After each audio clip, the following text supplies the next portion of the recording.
Now it comes out that Travis didn't even tell the Sanders that they had set a wedding date because he did a podcast with Shador Sanders, and turns out, like he mentioned, yeah, we set a date, and Shador was surprised. So I was like, God damn, this nigga ain't listening to nobody.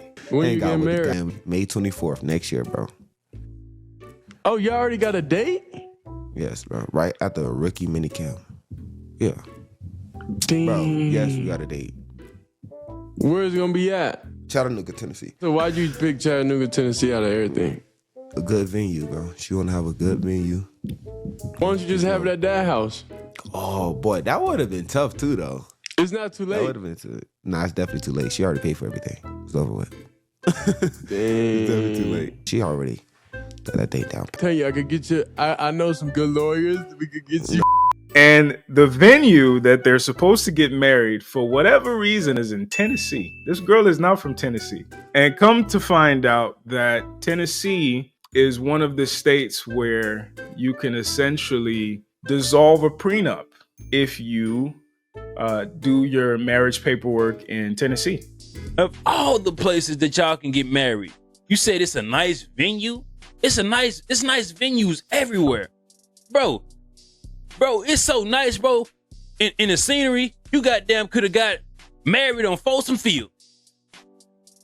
Come on now. So what I learned about the laws in Tennessee pertaining to people who may have bad intentions. Tennessee have loose laws. And if you had a prenup that was geared towards you, 90%, they can see that as unfair. She can see that as unfair, and your prenup can get thrown out in Tennessee. It was one thing when we saw the money sign tattoo on her ring finger, which is very stripper activity, which you'll probably say it was inspired by Lil Wayne or some bullshit like that. I haven't stolen anything. Don't lie to me. Nah, listen, this shit is incredible. On top of that, some other brother did some digital investigation, and turns out that she created an OnlyFans account at one point. She didn't post anything on it because maybe that was the point where she was able to snag Travis, but like she created the account and had intentions to post, because that's what creating an account means, which is consistent with the former stripper or somebody who's coming from that hustle, get it how you live mentality lifestyle in Atlanta, Georgia. It is very consistent that eventually you find your way to OnlyFans. I go in my comments and I see this. Now, some comments that just be BS, you feel me? And you just don't pay no attention to. But this one was just too detailed and like just seemed accurate on why somebody would just randomly say this girl worked at a gentleman's club in Atlanta. You feel me? So I told bro to DM me. Bro DM me. And now the most recent thing that happened yesterday. She apparently posted heart eyes emojis and dollar signs emojis under a picture of Anthony Edwards picture. So now you go back to the video of her saying Travis wasn't her type. I just didn't respond to him. He wasn't my type. So then I left him. I wasn't her type. I left him in my DMs for like 2 months, and then finally I answered him. But I didn't want to like be nothing. I just wanted to just be friends. Like we could be friends. And then after I finally answered him on Instagram, then we texted for like A long time. Like another 2 months. And then he was friend zoned because I didn't like. He was like, "Am I friend zoned?" I was like, "Yes." And brothers have been saying what's gonna happen when she get around them boys, and she actually finds another guy who's equally financially as well off as Travis Hunter, but is more physically her type. What happens then when she runs into Trayvon Diggs or is it Trayvon? Nah, Trayvon's the brother. What's it? Why can't I think today? Diggs, Stephon Diggs. When she runs into him, Like I saw an interview, they were interviewing his teammates probably a year or two ago, and they were like, who's the one dude that you would never let your sister date on the team? Davin, what guy on this team would you least like to date your sister? What the hell? Diggs. Stephon Diggs. Diggs is the guy. Least I should date my sister, Diggs. 100%. Why Diggs? Man. No. He's crazy. He's not a guy that you want to bring home to your parents. He talks a lot. Outrageous. Don't know what he's going to say. And I don't like him. We're going to leave it like that. No. Just don't know what to expect every day. It's like you don't want your sister to bring him home to your parents, so therefore she can't date him. He couldn't date my sister.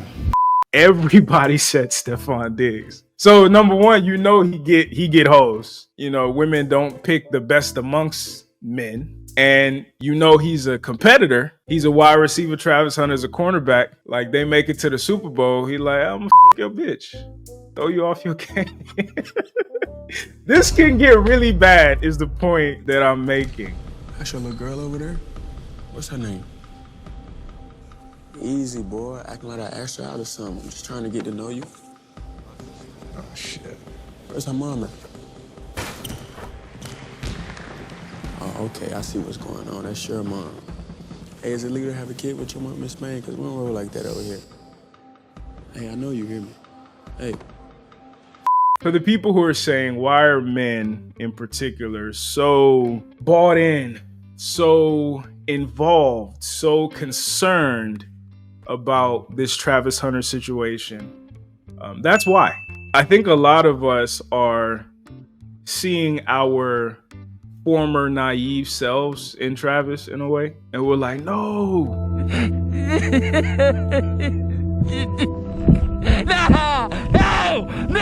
No! Like, I think that's how a lot of us feel. And I'm relatively young, so I can only imagine the brothers who are in their 40s and their 50s, brothers who are in the league, brothers who are retired from the NFL, brothers who've won the Heisman, who are like, God, this, yeah. So it's important. And I think that it is a good proxy for conversations that we need to have with the young men who look to us for guidance and for some wisdom. Again, I'm not besmirching her character. I'm sure she's a fine young lady, but for him to be engaged already and for him to be about to get married and he doesn't even have a prenuptial agreement, are you out of your mind, Travis Hunter? No disrespect to the young brother. I'm a fan. But bruh, slow this down. Put the marriage on ice.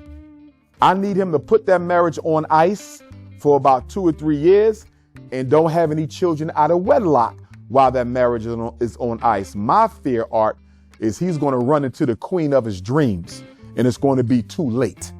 It's going to be too late. Part of what's going on, like I said, because of the advancement of our society, for better or worse, men are changing as well. Young men are changing. Their expectations are changing. And their expectations for women, as an example, have lowered, right?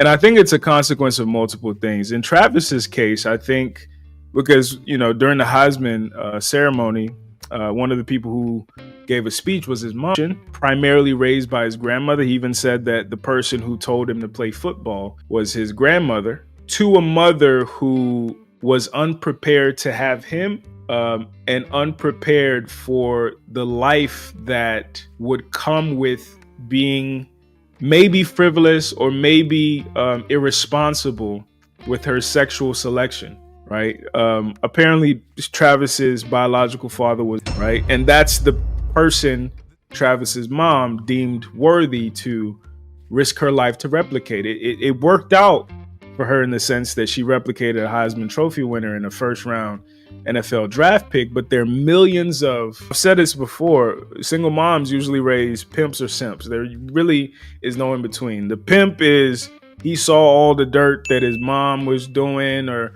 his mom actually put him on game about female nature, so now he's weaponized it to get what he wants from women. The simp is, his mom essentially turned him into her ideal man.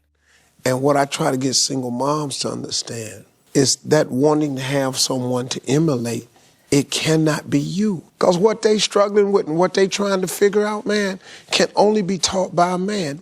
At the point that he was ready to go out into the world, she's in her late 30s or her 40s. So he's an ideal man for a woman who's like grown and matured, but he's not prepared for these 16, 17, 18, 20-year-old girls who are going to put him in the friend zone because he's not exciting. You know, he's not, he doesn't have riz.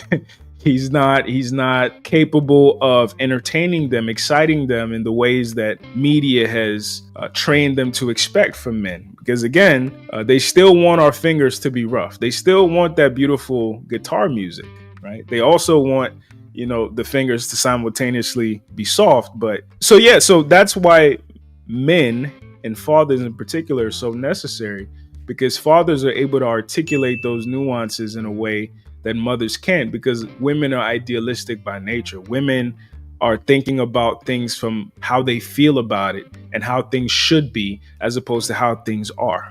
And that's why I always say, like, men teach children how to survive, whereas women teach children why to survive. Women turn a house into a home. Women are all about perspective and, to an unhealthy extent, idealism. Whereas men are pragmatic, men are utilitarian.